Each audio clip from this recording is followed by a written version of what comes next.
Hey, what's up, guys? So I haven't done one of these videos in a long ass time, and it's a video I've been wanting to do for a while now. One of my DBC discussion videos. And this is probably gonna be like my favorite video I've ever made, like ever, because I just love talking about Piccolo so much, and I love talking about my general enthusiasm, my love for the character, and what really got me hooked on him and stuff like that. So yeah. Why I love Piccolo. Piccolo, to me, is the most interesting, subtle, and perhaps deepest aspect of the entire Dragon Ball lore. And I think he's the most, and I really think his whole character is just a testament to how really amazing and really, really wonderful Toriyama's writing style can get.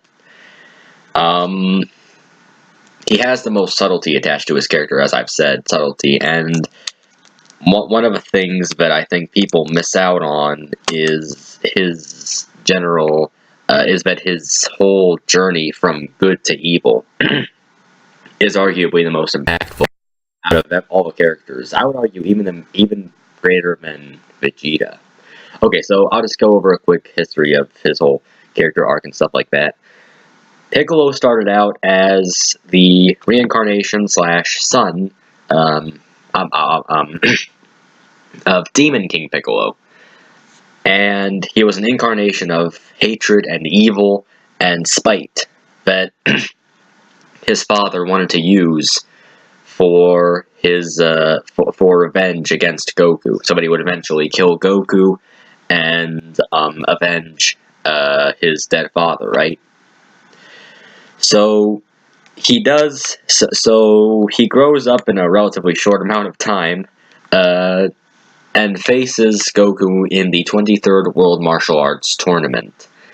And he fights him, and Goku decides that he was so impressed with Piccolo that he cannot give up on his arch rival yet. And he's so fascinated with Piccolo that he decides to spare his life and give him a Senzu Bean so he can fight him again. And because he even says that he can't lose his arch rival just yet. So he considers Piccolo a very worthy foe. Anyway, Piccolo leaves and decides to wander the desert for 4 years. I think between Dragon Ball and Z, there's a 4-year time period. So, yeah, 4 years. And when he shows up again in the beginning of Z, he's noticeably more calm and more collected and not as, I guess, brash or as anger-driven, I guess, as he was in Dragon Ball. So yeah, he beats Goku. Well, no, he doesn't beat Goku. He teams up with Goku in what was a very, honestly, at the time, a very shocking and very jaw-dropping plot twist. He teams up with Goku to kill Raditz, and this is where his character starts to really get interesting. Because what I love about Piccolo, again, subtlety is a really big part of Piccolo's character. And what a lot of people tend to miss here is that had he not killed Goku in the beginning of Z, his whole development into a good person would never have happened. Ever. He would never become a good person. He would never have become a friend to Gohan, or a father figure to Gohan. He never would have become an ally to the team. He never would have, like, literally just... None of the stuff we love about Piccolo would ever have happened if he had not fulfilled his purpose and had not killed Goku at the start of Z. He would have lived the rest of his life wanting to do it, and he wouldn't have done it. He wouldn't have fulfilled his purpose. And see, that's what really sets him apart from all the other characters, is that Piccolo is the only character in the series who has had to overcome this fate. He had to do something. He was tasked with the burden of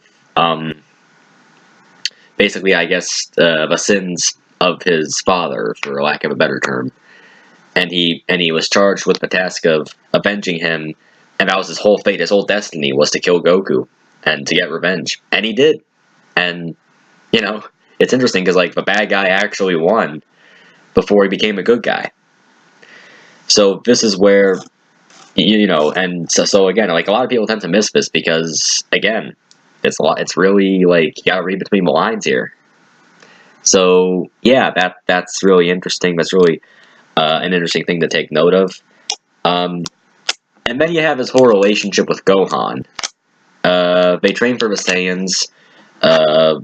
They train to make sure that they're able to keep Earth safe from the Saiyans, and Piccolo does so under the guise of, oh, well, I'm just doing it so that I can take over the world when we're done. So he's an anti-hero at this point, but still able to make his own conscious decisions and still be a good person. He takes Gohan under his wing, trains him, and then sacrifices himself for him when Nappa almost kills him. This is where things get really... I know I've said this before, but I'm gonna re-emphasize. This is where things get really, really interesting, and really, like, that whole sacrifice was where I really started to love Piccolo. And I would argue that Piccolo sacrificing himself for Gohan is arguably, it's arguably the most emotionally impactful self-sacrifice in the entire series. The reason I say so is because when you see stuff like Goku sacrificing himself for Gohan at the end of the Cell games, or Majin Vegeta sacrificing himself for Trunks, see, that's like good. That's all emotional. It's really tear-jerking, and it's really feelsy. It's really sad. But Piccolo, considering his past, consider this. I can't re-emphasize this enough. Piccolo sacrificed himself for his father's killer's son. And I've said this before in a previous video, but I need to say it again. Piccolo sacrificing himself for his father's killer's son, there has never been any type of sacrifice in all of DBZ that has ever even come close to that. Piccolo sacrificed for a man who killed his father's son. I mean, I know, like, you could say, oh, well, but he's a reincarnation, of Demon King Piccolo, but I would still say that, there's still a father-son relationship there. So I would argue that, father's killer's son sacrifices himself for him. I mean, that's just, like, fucking mind-blowing. That's fucking mind-blowing. I mean, holy shit. And, so many people miss this. Like, so many people miss this. They just don't get it, because, like, they just don't read in between the lines. They don't really get the depth of this. Like, once you, like, it's subtle, but when you dig deep, like, there is some deep shit in the series and in Piccolo's character, which is why he will always be my favorite, and why it's just, just mind-boggling to me how people can miss this. And that's not even getting into, like, his later contributions as a good guy. He becomes an ally to the Z Fighters. He goes to Namek. He goes to and he fuses with Nail. Again, major turning point in his character because, fusing with Nail not only gives him a huge leap in strength, but also helps him to, helps him accept his Namekian heritage, which, it's similar to Goku's having to accept his Saiyan heritage, but, Piccolo is more stoic about it, and he's more, he's less, I guess, emotional about it, and he's more, hard-nosed about it. But him fusing with Nail is a major step in accepting that he's not a demon, and that he's an alien, he's a Namekian, and that, that's a major turning point in his character, and that I think, is really critical as well. So, he fuses with Nail, he defeats Frieza, he saves Gohan, Vegeta, and Krillin from second form Frieza, saves Goku from final form Frieza. Like, when Goku was charging with Spirit Bomb, he had to pick Piccolo, and Frieza was about to kill him. Piccolo intervened to buy Goku some time. So that was pretty cool. And after the Namek arc, and then you get to the Androids arc, Piccolo has not only found it within himself to accept his Namekian heritage, he's found it within himself not only to overcome his fate, kill Goku, sacrifice himself for his father's killer's son a year after he killed, his father's killer, accept his Namekian heritage, and merge with Kami to become the Namekian he once was, the nameless Namekian.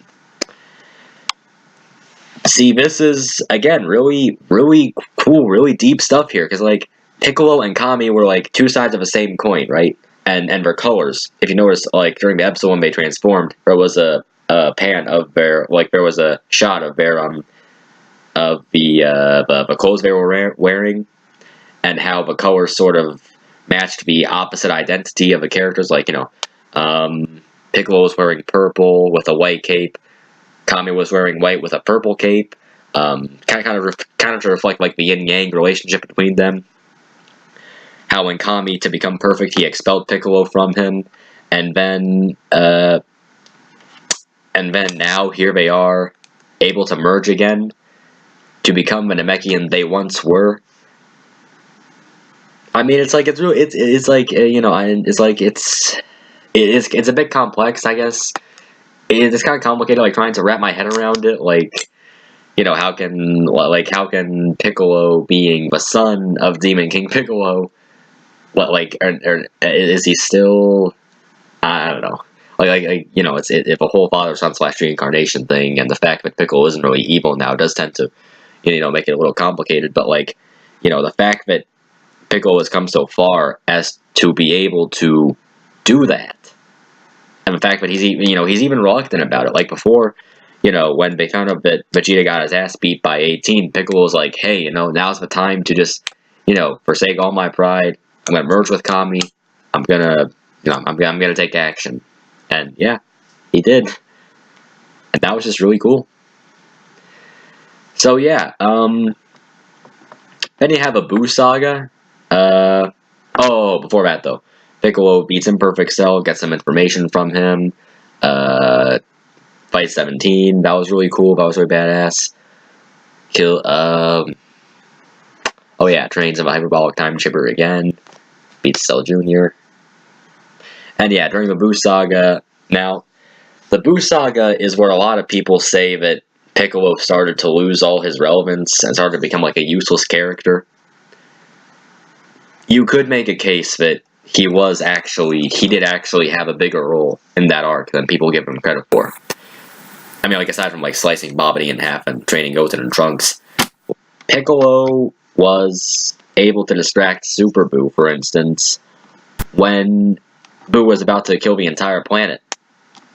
Piccolo was like, hey, you know, when Buu was about to, what was it, destroyed by hyperbolic time chamber or something like that?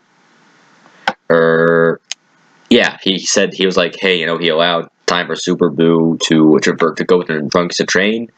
So he was like, hey, you know, Buu, like, go ahead, kill everyone. I know it sounds pretty, you know, callous, but it was effective enough. And then he, like, led Buu down this long-ass corridor of stairs to the hyperbolic time chamber so Goten and Trunks could train, become Gotenks, and put up a pretty decent fight. Then you have, I mean, just the fact that he was able to, like, stand up to, like, fucking Super Buu like that was just really cool, I think. And see, like, you know, Piccolo's whole thing, his whole character arc is just, you know, see, a lot of people, like, tend to focus on Goku and Vegeta because they view them as, like, the only major characters with any sort of relevance in the series. You could, but again, like I said, the reason I love Piccolo is because of just how much subtlety and how much depth is in his character and how much Toriyama spent. And you can tell because, like, Piccolo, see, like, the funny thing is, Toriyama actually stated that Piccolo was his favorite character. And the reasons were, quote, because he had a scary face, but he still looked so cool. And I thought, you know, oh my god, like, you know, it's funny because, like, that was the exact thing I thought about Piccolo when I first saw him when I was 6 years old. I was watching Dragon Ball Z with my cousin, and I saw Piccolo. I was like, hey, is he a bad guy? And then I was like, hey, no, he turns out to be a good guy. Like, he has the scary face, the face of a villain, but he's really cool, he's really badass. He's a really good person in his heart of hearts, and, you know, it's why Toriyama's his favorite, and it's why he's Toriyama's favorite, and that's why it's my favorite. Aside from everything else I've discussed in this video. And then you have, you know, the whole thing about people saying Piccolo was, like, weak.